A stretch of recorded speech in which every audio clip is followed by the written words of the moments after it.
Môj kamarát bol v Japonsku a kúpil mi Pokémon Pack, teda Pokémon Packy. Tento otvorím, keď dovršíme 10 a tento, keď je 20 odoberateľov. Nuž. Ale my si ideme openúť tento Pokémon Pack a trošku sa pri ňom porozprávať. A povedať si niečo o histórii Pokémonov. Takže, vítaj na mojom videu.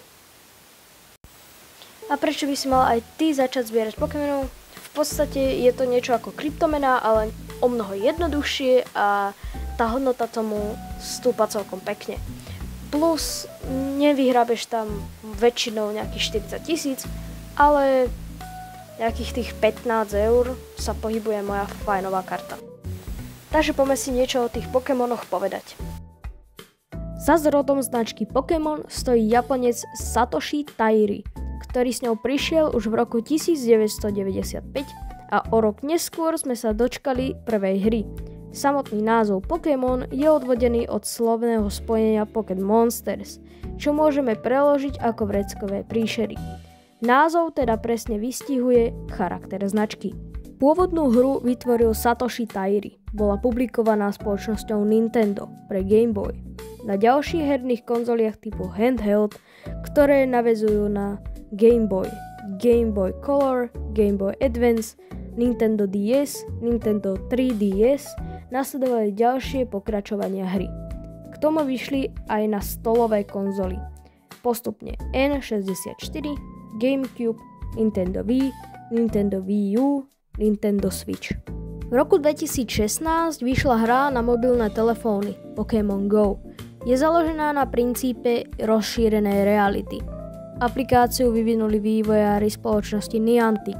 Na produkcii sa podielala aj firma Pokémon Company, ktorú spoluvlastní Nintendo. Je mediálna franšíza spravovaná japonskou spoločnosťou The Pokémon Company, ktorá bola založená a jej akcie rozdelené medzi Nintendom, Creatures a Game Freakom. Pokémon je inteligentná bytosť vyskytujúca sa v japonských videohrách spoločnosti Nintendo, napríklad Pokémon Red and Blue a neskôr aj v zberateľskej kartovej hre a v komikse manga. A ako zistiť vzácnosť Pokémonov len tým, že sa pozrieš na svoju kartu? Rozdeľujú sa na Common, Uncommon a taktiež Rare a vyššie. Podľa lesku na Holo a Reverse Holo kartičky. Označenie typu Common, Uncommon, Rare je síce pekné, ale keď sa pozrieš na kartu, tak nezistíš jej cenu.